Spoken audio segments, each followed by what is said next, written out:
소프트웨어 스펙트로 테스트 스파크 어널라이저 ME라는 소프트웨어를 쓰고 있습니다. 맥스X는 ME가 아니고 MX 버전일 겁니다. 뭐 전반적으로 거의 동일하고 몇 개가 되지만 이동식이나 분해식에 차이가 있다고 보고 있습니다. 일단 소프트웨어 먼저 들어가기 전에 테스트 장비 기기 연결하는 법은 알고 계십니까? 건, 가스 라인. 아까 설명드리면요.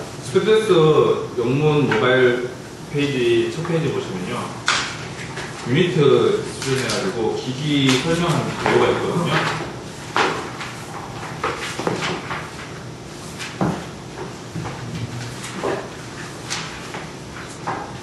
여기에서 잠깐 설명드리면은 뒤편에 기기 뒤편 뒤쪽 봤을 때 왼쪽 아랫부를 보면은 뒤에 A, B, C, D라는 칸이 있습니다.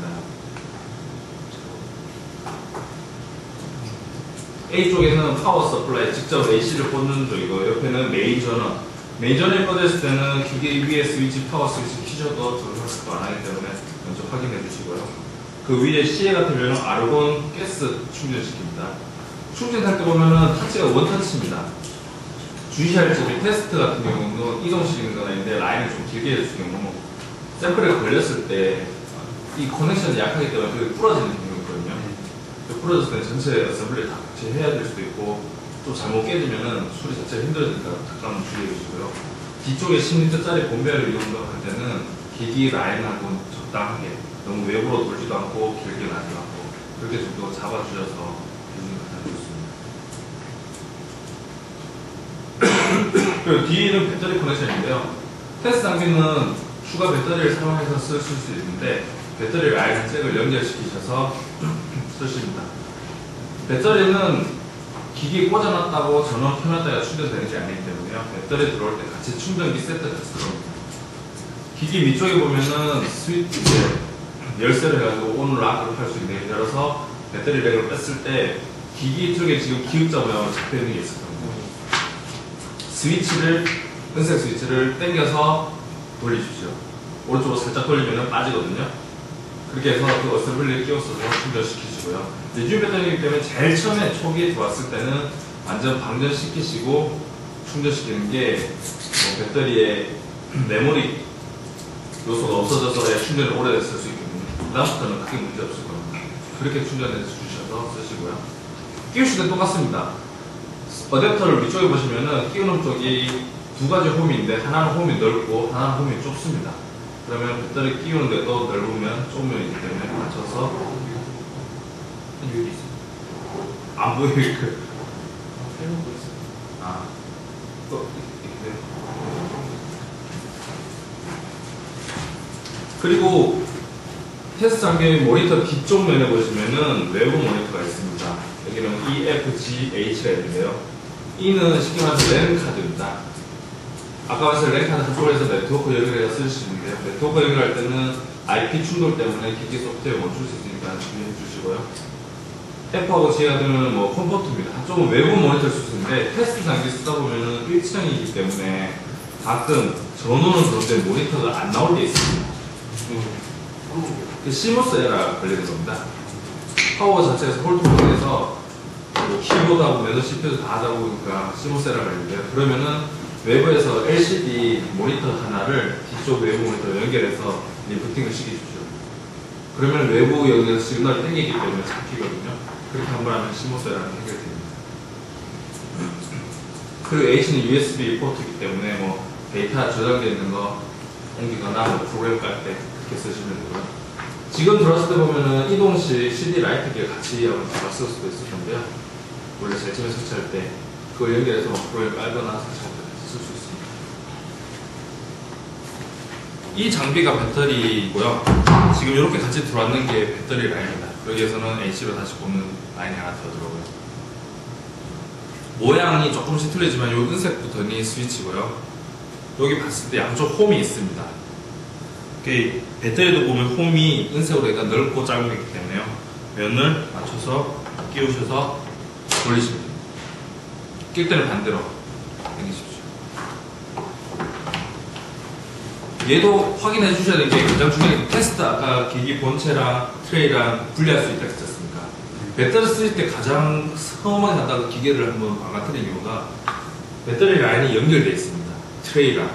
배터리는 트레이 있고 기계는 연결되는 걸 아무 생각 없이 하고 위에만 풀어서 당기다가 보면 배터리 세게 끊어질, 케이블이 끊어지거나 확 당기다가 걸리니까 기계가 넘어질 수 있거든요. 먼저 하기 전에 항상 파워, 가스, 배터리 라인을 빼신 다음에 분리시키십시오.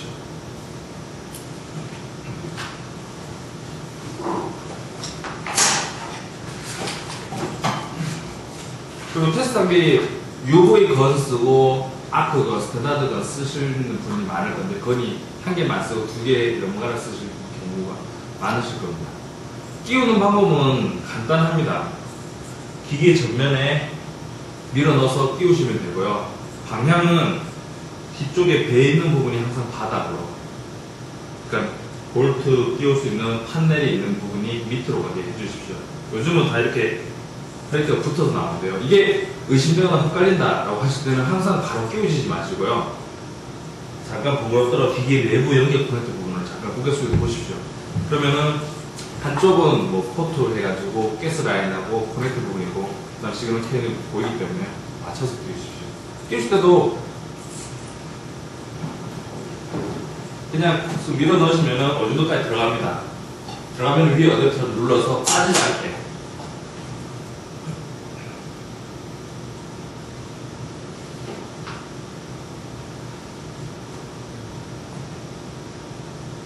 그렇게 하시면 되고요. 양쪽 판넬도 분리가 해서 바꾸실 수도 있거든요. 그러니까 한쪽은 샘플 올리는 거고 한쪽은 프로브 건을 거는 건데 내가 편한 쪽으로 왼쪽이든 오른쪽이든 바꿔서 끼울 수 있습니다. 그럼 이제 간단하게 이제 소프트웨어 설명을 드리겠습니다. 제일 처음에 어차피 PC를 켜고 나면은 그 이전에 기계 본체 위쪽에 보시면은 세 가지 버튼이 있을 겁니다. 파워 버튼, 스탠바이 버튼, 소스 버튼. 파워는 메인 전원을 켜는 거라고 보시면 되고요. 스탠바이 버튼은 파워가 켜져 있을 때는 작동하지 않습니다. 그러니까 파워가 완전히 꺼진 상태, 전원이 오프된 상태에서만 켜지는 건데요. 얘는 쉽게 말해서 예열 기능입니다. 테스트 장비를 분석 끝나고 나서 외부에서 하기 때문에 아까 상황도 만들었지만 옵틱 온도랑 UV 옵틱 온도가 중요합니다. 그러니까 여름에는 좀 덜하겠지만 겨울 같은 경우 뭐 추운 데서 예열이 안 된 상태에서 찍었을 때랑 예열됐을 때가 틀리지 않습니까? 그러면은 오늘 쓰고 나서 내일 아침에 다시 써야 되는데 예열 스탠바이 시키는 데만 한참 걸린다고 했어요. 그러면 파워를 완전히 끄신다는 데 전원만 연결시켜 주시고요. 파워가 꺼졌다 라고 하시면은 스탠바이 버튼을 눌러주십시오. 그러면 노란색 불이 들어올 겁니다. 그러면 그 기능 상태에서는 다른 건 아무 작동을 안 합니다. 히팅 센서만 작동하기 때문에 옵틱 온도하고 UV 옵틱 온도만 계속 예열시켜서 유지시켜줍니다. 그리고 그 다음에 아침날 오셔서 파워 버튼 누르시면은 스탠바이는 자동으로 해제되고요. 그럼 왔을 때 보면 온도가 올라가기 때문에 가스 퍼진 시간만 한 30분에서 1시간 정도 뒀다가 바로 분석하시면 됩니다. 예전에 어떤 분 보면은 알칼 작업을 하루에 2번씩 하셨다는 분들이 많으세요. 왜 그렇게 했냐 하면은 아침에 와서 기계 키자마자 온도가 떨어졌을 때 분석하기가 안 되니까 알칼 고정해서 맞춰놓고서 쓰다가 계속 쓰면 온도가 올라와서 원래 안정한 온도 되니까 또 틀어진 거예요. 또 알칼 작업을 하시는 분이 있어요. 그래서 거의 한 석 달인가 넉 달 동안 하루에 2번씩 알칼 작업 하셨다는 분들이 있더라고요. 그러면 그 레드 버튼 아니 스탠바이 버튼 누르면 가스는 계속 끄게 해줘야 되잖아요.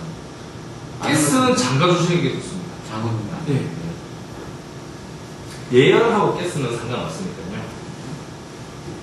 가스는 퍼징이기 때문에 퍼징은 기계 스펙트로 테스트를 하는 짧기 때문에 맥스는 좀 오래 걸릴 수도 있지만요.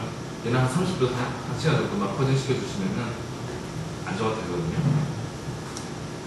그리고 소스 버튼은 다 알다시피 스위치 하이 볼테이지를 걸어주는 버튼이니까 소스 버튼이 꺼져 있을 때는 SLD가 뜰 겁니다. 소스나 레디.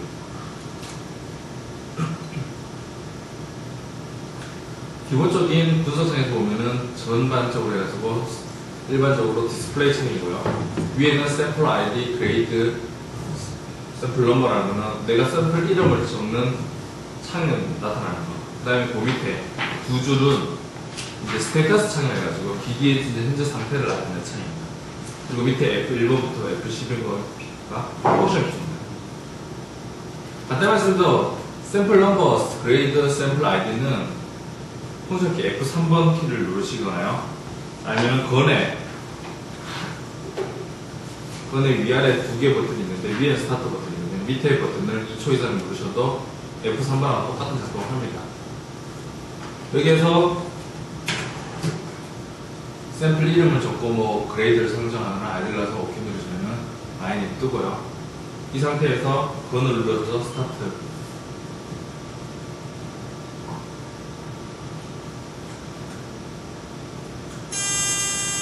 분석하시면 됩니다. 간단하게 분석 순서를 먼저 알려드리면요. 맥스엑스도 똑같을 겁니다. 제일 처음에 F11번이나 F10번을 눌러서 프로그램을 설정해 주셔야 되고요. 그 다음에 F3번이나 F9번을 눌러서 샘플 이름을 적고 나서 분석을 하시면 됩니다. 여기서 하나 단축키가 있는데요.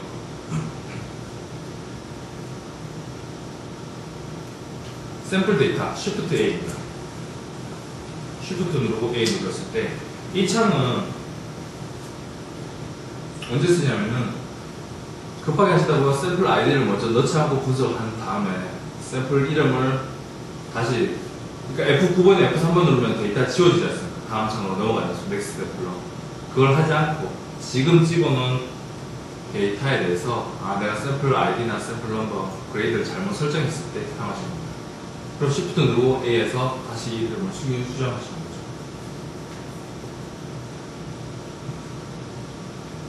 끝나면은 아까 말처럼 F3번을 눌러주시거나 건의 밑에 버튼을 2초 이상 누르시면 작동이 됩니다.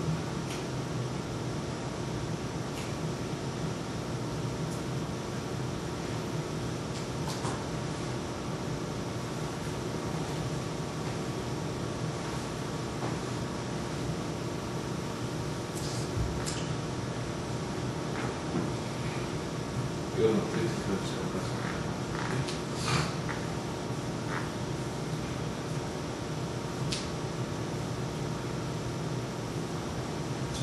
밑에 탄소부터 FA까지는 각각 원소를 두고 값을 나타내는 창이라고 보시면 되고요. 밑에 두 줄, 이 줄이 어떻게 보면은 기계를 분석하기 전에 간단하게 먼저 확인하셔야 될 창입니다. 가장 먼저 확인할 게 이 부분, 초록색으로 레드가 돼 있어야만 분석이 스타트가 됩니다. 여기는 에러 메시지 두 가지가 뜹니다. 하나는 소스 버튼이 꺼져 있을 때 소스 not add라는 버튼이 뜰 거고요. 또 하나 아르곤 로우라는 메시지가 뜰 겁니다. 아르곤 로우 메시지가 뜰 때 확인하셔야 될게요. 가스 압력이 열려있는지 안 열리는지 확인하시고요. 가스가 틀어져 있는데도 아르곤 로우가 뜰 때 있습니다. 그거는 PC가 교신이 안 된 겁니다. 프로그램이. 그럼 다시 껐다가 다시 키시면 정상으로 그대로 나가거든요. 맥스엑스에서는 교신이 안 됐을 때는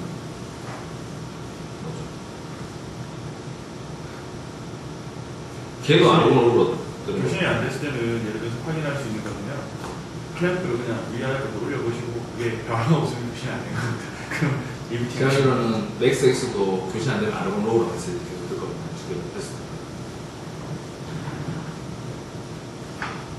그리고 옆에 1092는 스파크 카운터입니다.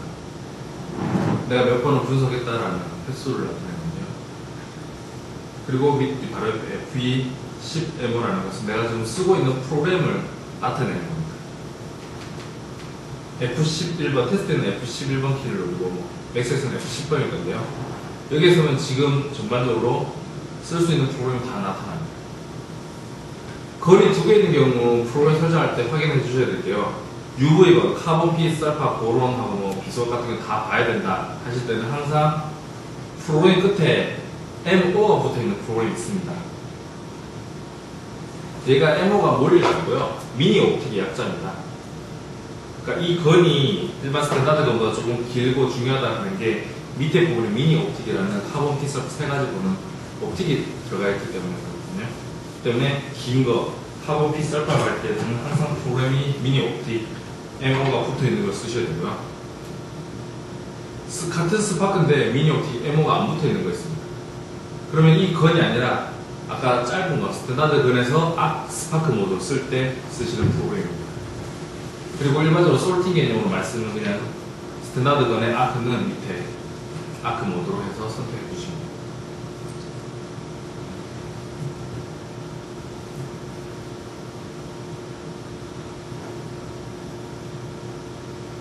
프로그램만 설정해 주시면요, 나머지는 다 소스나 이런 거는 다 프로그램 다 맞춰져 있기 때문에 문제 없고요. 밑에 온도는 아까 말씀드렸듯이 옵틱 온도는 30도 이상을 유지시켜 주고요. UV 옵틱 온도는 35도에서 플러스 마이너스 1도 정도 사이에 두면 기계 안정화되도록 합니다. 가장 많이 쓰는 F1번부터 F12번 펑션 파일을 좀 설명드립니다. F1번은 쉽게 말해서 도움만 킵니다. 근데 뭐 제가 봤을 때는 거의 안 쓰이는 도움을 하죠. 영문 버전이기 때문에 솔직히 찾는 것도 모르고 해석하는 데 오래 걸리고 안 쓰실 거고요. 저희가 한국으로 다 하셨네요. 외국에서는 쓸 수 있는 근거 같은 경우 사우디에서는 필요할 때 쓸 수 있습니다. F1 플러시는 뭐 쉽게 말해서 기계가 가스를 튼 지 얼마 안 됐을 때 아니면 제대로 안 탔을 때는 F2를 눌러서 15분 세팅해서 자동 퍼징을 시켜주는 겁니다. 그 퍼징이 충분히 됐다고 하면 굳이 중간에 뭐 계속 놔두시면 멈춰주시면 됩니다. F3번은 샘플. 쉽게 말해서 샘플은 F3번 키는 세 가지 역할을 합니다.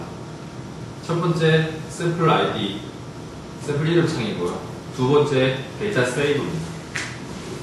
그리고 세 번째 데이터 프린트. 세 가지 기능을 합니다. 자동으로. 이 F3번하고 같은 키가 아까도 말씀드렸듯이 프로브 건의 밑에 버튼을 2초 이상 누릅니다. 1초만 누르시면요 평균 값으로 보여주고 살짝 누르면은 시간에서 평균이고 다시 누르시니까 나오고 2초 이상 누르시면은 F3번하고 똑같은 키를 합니다. F4번은 강동을 찾는 기능인데요.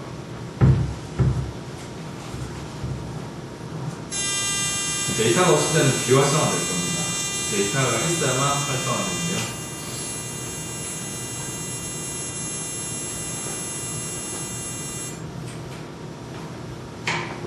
이 데이터를 가지고 이 데이터가 뭔지 어떤 거 쉽게 말해서 뭐 소스 같으면 316L인지 306인지 306L인지 확인해야 될 때 있지 않습니까?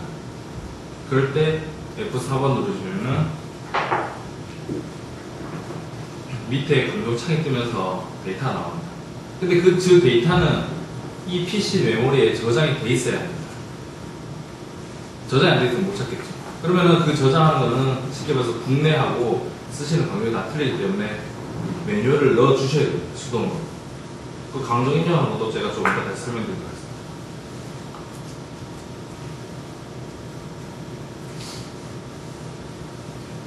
F5번은 세이브키인데요. 거의 비활성화되어 있을 때가 많을 겁니다. 데이터를 마지막 걸 세이브 시킨다고 하는데요. F3번에서 세이브 기능을 역할이 있기 때문에 F5번은 거의 비활성화되어 있다고 보시면 됩니다. F6번은 프린트 기입니다.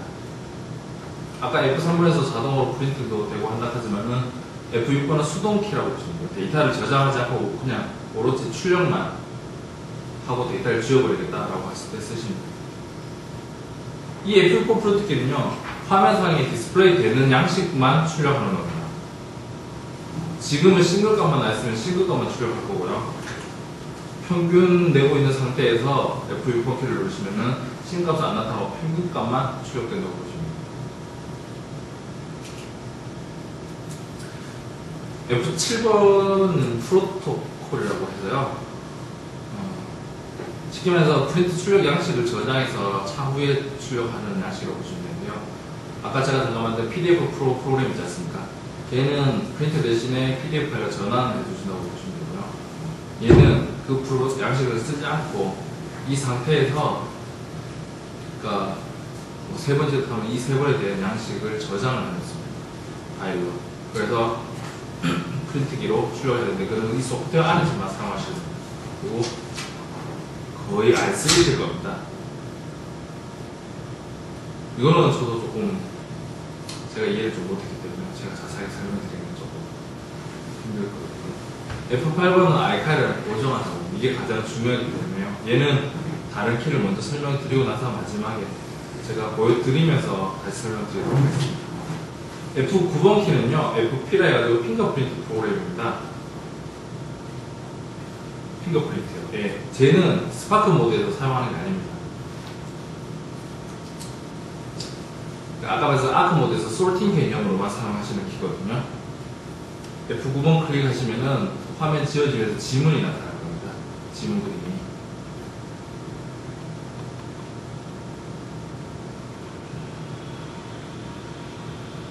얘는 언제 쓰냐면요. 쉽게 말해서 이제 뭐 고철이나 스크래치 분석할 때 샘플을 분석하기거나 하려고 하는데 이 만약 얘가 금속 덩어리도 왔어요. 얘가 서스인지 크롬인지 크롬강인지 뭐 철 베이스인지 니켈인지 아무것도 모르는 상태에 있지 않습니까? 그럼 얘의 정보를 알아야 되지 않습니까? 이럴 때 FP 핑거프린트 키를 쓰는 겁니다. 그러니까 카본 픽셀 파일은 안 보는 거고요. 얘는 두 번을 분석하는데 첫 번째 가지고 분석하면은 이 지문 그림이 지워지면서 제일 첫 번째 분간했는 데이터를 가지고 이 안에서 자동으로 그 프로그램이 자동으로 넘어갑니다. 만약에 얘를 찍었는데 이게 서스다. 서스다가 첫 번째 값을 해가지고 데이터가 나오지 않고 서스 프로그램이 넘어갑니다. 그리고 넘어가 있으니까 다시 찍으면은 이 서스에 대한 데이터가 나오겠죠. 그런 식으로 쓰시는 게 FP 핑거프린트. 근데 얘는 스파크 모드에서는 사용할 수 없기 때문에요. 쓰시는 것도 아니고. 그 다음에 UV를 쓰고 있을 때는 즉 키는 활성화되어 있더라도 안 쓰시는 키라고 하죠. F10번은 A, P, F라 해가지고 비활성화되어 있는 게 많은데요.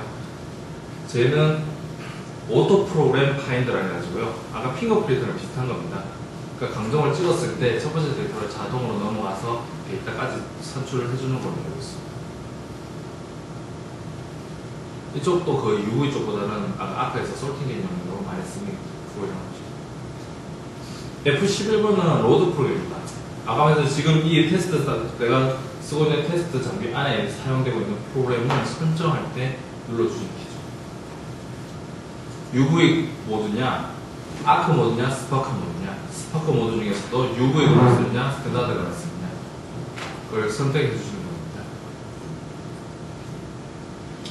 F11번은요, 저장된 데이터를 리절트 매니저로 보고, 이제 저장되어 있는 결과 값을 보여주는 차이라고 보시면 돼요. 화면을 전반적으로 봤을 때 왼쪽 편에 보이는 게 지금 이 PC 하드 안에 저장되어 있는 데이터들입니다. 클릭해줘서 한 번 더 클릭하시면은 M이라는 메시지가 있을 거고요. 한 번 더 원래 S라는 메시지가 뜰 수 있습니다. S는 싱글 메이저먼트 해가지고 각각 싱글 값을 저장하는 거라고 보시면 되고요. M은 민 해가지고 에버리지 값을 저장하는 거라고 보시면 됩니다. 이거는 맥스엑셀 DI1000에서 똑같습니다. 그러니까 세 번을 분석해서 싱글 값과 평균 값을 저장한다 하면 총 4개의 파일이 생성됩니다. 각각 싱글 값 3개랑 평균 값 1개랑. 얘는 선택하셔서 쇼 하시면 바로 밑에 값을 그대로 나타낼 수 있고요. 딜리트, 카피, 여기서 직접 프린트 할 수 있어요.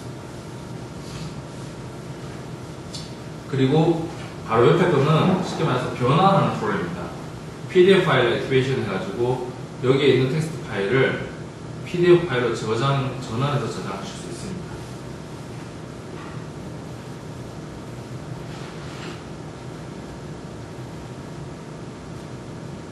이런 식으로 이게 전환돼가 저장되어 있는 파일이라고 보시면 되죠. 이 양식은 저장해서 쓰실 때 각 회사마다 프로토콜을 따로 지정해 두실 수도 있습니다. 아니면 이게 기본적인 템플레이트이기 때문에 템플레이트도 조금 번거롭게 수정하거나 스펙트럼 마커를 바꾸실 수 있으실 수 있습니다. 이 파일 양식도 각각 하나 양식 틀이 한 파일입니다. 평균값, 만약에 싱글값 3개랑 평균값 같이 평균을 변환을 했다면은 이 양식창에 4개가 생기는 거죠. 그렇게 해서 사용하시는 창이 그 데이터 저장되어 있는 거를 불러와서 차후에 다시 불러서 보거나 확인, 프린트 하시는 창이라고 불리는 것입니다. 간단하게 지금까지 제가 설명드렸던 게 기본적입니다. F8번 iCard라는 이 보정화 작업을 설명드리도록 하겠습니다. 제가 그 보완해서 설명을 몇 개 드릴게요. 요게 iCar은 저희 마지막 할 거고요. 금방 설명드릴 때 FP하고, 저 APF라는 요게 기능이 어떻게 보면 서칭 기능인데, 얘는 현재 지금 F11번 눌러봐. iCar 내려보면은, 여기는 오로지 FE 베이스예요. 그죠? 철밖에 안 돼요. 근데 어떤 장면은 알루미늄도 있고 카파 베이스가 같이 공존하는 베이스 있습니다. 근데 파스나가 모르고 FE 분석하다가 카파를 찍으면은 현재 프로그램이 여기가 FE 돼 있단 말이에요. 이렇게. 그죠? 이거 빠져나가고. FE 돼 있는데 이 기능을 쓰면은 카파를 찍으면 자동으로 제가 카파를 인식해서 베이스 카파로 바뀌어요. 그게 요겁니다. APF라는 게. 베이스 한 개에 비해서는 활성화 안 되어 있고 최소한 베이스가 2개 이상이 들어있어야만 이게 활성화돼요. 얘는 이거고 요 FP라는 거는 무슨 얘기냐면은 FE 베이스 내에서 아크 모드에서 어떤 샘플을 찍었어요. 굳이 FP를 안 쓰더라도 얘를 안 쓰더라도 이거 눌러봐. 11번 안 쓰더라도 아크 모드에서 만약에 이게 오리엔테이션, 이게 로알로이고, 아크, 내가 샘플을 알고 있다. 예를 들어서 로알로이는 91번 불러 찍으면 되는 거고, 그죠? 93번은 써쓰고 알면 되는데, 만약에 몰랐다 이거예요. 그래서, 아크 모드에서 얘를 FP를 불러서 샘플을 찍으면은, 지가 샘플을 태워서, 이 샘플은 고속각이네? 아니면은 소스네? 아니면은, 로알로이다. 지가 판단해서 처음 한 번은 어떤 샘플인가를 제가 판단을 하고 그 다음에 판단한 다음에 화면이 바뀝니다. 요 샘플이 맞는 그룹을 자동적으로 바뀌어가요. 그 다음에 찍는 거는 지가 그 샘플에 맞는 프로그램이 바뀌어서 분석을 하게 되는 게 FP예요.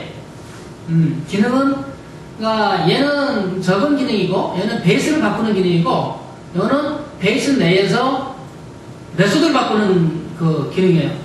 그죠? FP하고 APF는 뭔가 바뀌는데 그런 내용입니다. 그죠? 이해하십니까? 모두는 질문해야 돼요. 질문해야 돼요. 보충 설명하세요. 자, iCar 하기 전에 iCar이 뭔지를 제가 설명을 드릴게요. iCar을 왜 해야 되고 iCar이 뭔지 그 다음에